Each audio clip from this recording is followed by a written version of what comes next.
This is the Good Neighbor Podcast, the place where local businesses and neighbors come together. Here's your host, Andy Theronier. Welcome to the Good Neighbor Podcast. Are you in need of a nonprofit research company to invest in that cures Dupuytren? And here we have Charles Eaton to assist you, because one may be actually closer than you need. Well, thanks for having me today. I'm glad to be on here, and I'm glad to be able to share some information about the work that we're doing. Just as an intro, the Dupuytren Research Group, as you said, is a 501c3 nonprofit. We advocate for people with Dupuytren disease by funding and conducting medical research to pave the way for better treatments for this condition called Dupuytren disease. We're governed by volunteer physicians and patients, and we're a resource for information. We provide free one-on-one consultation for patients. And as I said, we're conducting medical research with the ultimate goal of developing a cure for Dupuytren disease, paving the way for that. That's actually awesome. Yeah, it's a great opportunity. Now, Charlie, how did you get into this business? Well, I'm a hand surgeon, and through a interesting set of events, my practice wound up developing into a Dupuytren specific practice. So I almost exclusively treated Dupuytren patients, and in an unusual way, because over the years I treated about 8,000 hands with this condition.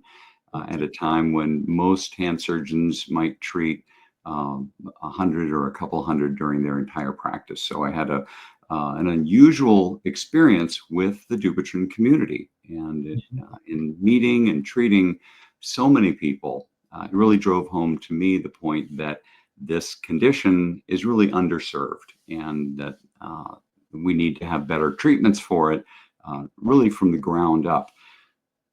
The condition is treated in a very similar way. Really, there hasn't been a fundamental change in how we treat it since it was originally named for a surgeon who had developed a treatment for it, whose name was Dupuytren. He was a French surgeon. He was Napoleon's surgeon. So that's how long people have been working on this and trying to develop better treatments, but really haven't made progress in terms of the long-term outcomes. And so in my practice, realizing that we needed to have better options for this, and that the people that I saw really weren't getting the answers that they needed, and in good part because those answers didn't exist. So I founded this nonprofit. Originally it was called the Dupuytren Foundation, and established that as just a generic nonprofit disease advocacy organization. And over the time, that the mission has advanced into a nonprofit that is geared toward developing a cure for this disease. And so that's what we're currently doing. Sorry. No, that's actually awesome to know that it's been treated since the days of Napoleon. That's actually awesome. Yeah. And go on. I was going to say a lot of really smart surgeons have worked on this, and a lot of different things have been tried. But the core problem is that although it's treated only by surgeons, and I'll tell you more about it, but it's really a medical condition. It's a chronic progressive medical condition, and it needs work to develop medical treatments. Surgeons don't do research to develop medical treatments. Medical doctors do, but medical doctors don't treat this. So it's been stuck between surgery and medicine for the last couple hundred years. So let me ask you this. What are some myths or misconceptions in your industry? Well, it's interesting. There are, the first big issue is people have never heard of it. And it's a pretty common thing. I can tell you more about that in a bit. But it is there are two contradictory misconceptions. What the disease does is that it affects the hands, and it causes a progressive deformity of the fingers, so that the fingers are bent and they can't be straightened out. And conditions that can do similar things, but as it progresses, if you can't straighten out your fingers, it can be fairly disabling. And people with the bad version of the disease, they really can lose a lot of the use of their hands. And the way to move forward is to develop better treatments. But the goal of treatment, the misconception is that patients with this, and patients who've heard of it but haven't had to deal with it, they think it's a minor problem, and they think that even if it needs treatment, that the treatment is something that would fix it, and they'd be done with it. And that's not true, because it's a chronic process. It tends to come back after it's treated, and there can be complications from treatment, and particularly from retreatment. So that's one misconception, that it's a simple problem. And then there's another misconception of surgeons who have dealt with it, and it's a frustrating thing to deal with, because someone has the problem, you provide surgery to make their hand better, and then it comes back, or they have complications, and ultimately the results of your work aren't good. So on the flip side of it being a simple curable thing, is a lot of surgeons are fairly fatalistic about it, thinking that it's incurable, and we'll try something, but really nothing we do works really well. And so the truth is in between. I believe that there are options. We just don't know what they are yet, and we have to work at developing. That's unfortunate. But hopefully we actually get to that. That leads me to the next question. So who are your target customers, or I guess to say, how do you plan to attract them, or how do you attract them? Yep. Well, we're a nonprofit. We don't have customers, but we have our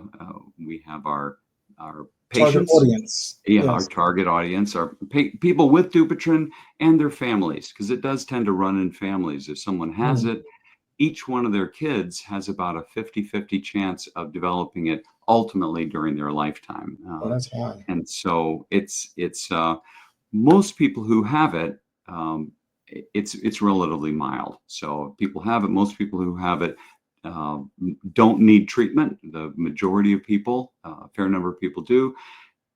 Of the people that have treatment, it may or may not come back. If it doesn't come back, that's not an issue.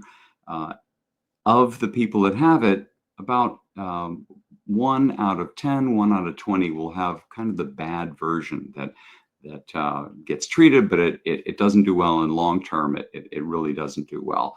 So having said that, it's very common. There are about 10 million Americans with Dupuytren disease. Most of them, it's not bad, but it's surprisingly common, and the likelihood of getting it goes up with your age. So not surprisingly, Florida is the flagship state for having Dupuytren because of our demographics. And so it's projected that well over 1 million Floridians will have this. And of that, maybe 200,000 or 300,000 will ultimately need some kind of corrective procedure. And somewhere in the range of 50 to 100,000 might have the bad version that ultimately will wind up with bad results, regardless of treatment. You definitely will need an education platform to reach out to these people. Yeah, but let's switch gears. Can you describe a hardship or life challenge that you overcame, and how it made you stronger in what you're pursuing right now? What comes to mind? Well,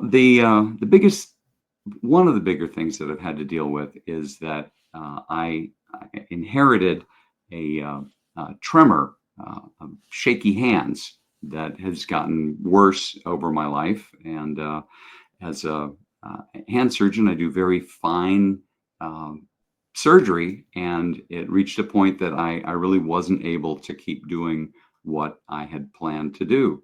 And I had to close my practice. But at the time, the silver lining was I had already set up this Dupuytren Foundation nonprofit, and it allowed me to turn and work full time and focus all my efforts on this mission to ultimately do the kind of work we're doing now, and should allow me to help far more people than I'd be able to help if I was just treating patients one-on-one. And it's an interesting change in what I've been doing my whole life. So surgery is a technical thing, but the research that we're doing is complicated biologic research, which surgeons generally aren't involved with. So it's been a learning curve for me as well, but very exciting to have a fresh start on my career in medicine. Okay. Well, it seems as Dr. Charles Eaton is fully involved in exactly what's going on here with Dupuytren. But outside of work, what do you do for fun? Well, my wife and I are a blended family. So between the two of us, we have 7 children and 9 grandchildren. So that takes up time in a really great way. And the other is that this is my passion. And so I spend the majority of my time actually working on this because it's also fun, but it's complicated. And I'm always thinking about how we can work together to push this mission forward.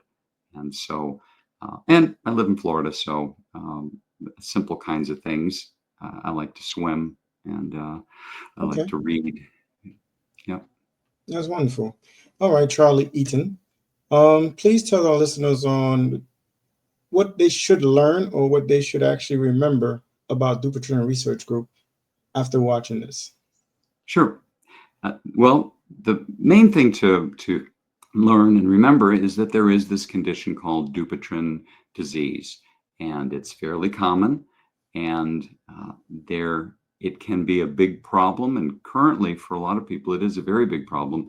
But there is hope, and there's ongoing work to develop better treatments. And there are resources available to learn more about this and to see how you can help support this work and to find out about the disease itself and what we're doing. Our website is dupuytrens.org, but Dupuytren is really tough to spell. So there's a short link, which is 4dup.com, number 4, DUP.com. And if you go there, you can see, browse through and look at information about the condition, outside resources, and the work that we're doing.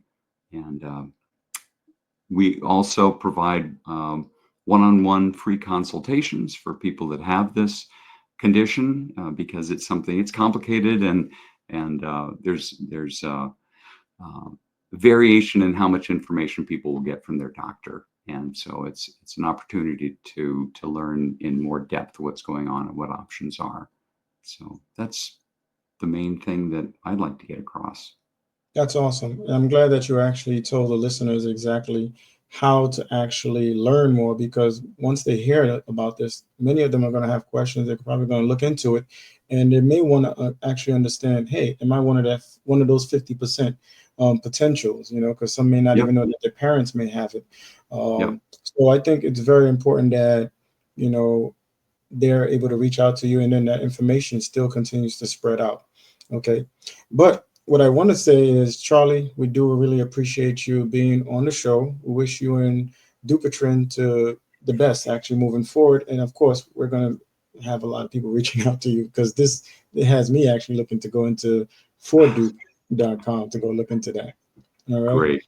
Well, thanks so much, Andy. I really appreciate the opportunity to meet you this way and to share this information.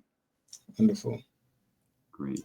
Thank you for listening to the Good Neighbor Podcast. To nominate your favorite local businesses to be featured on the show, go to gnppalmbeach.com. That's gnppalmbeach.com. Or call 561-783-8999.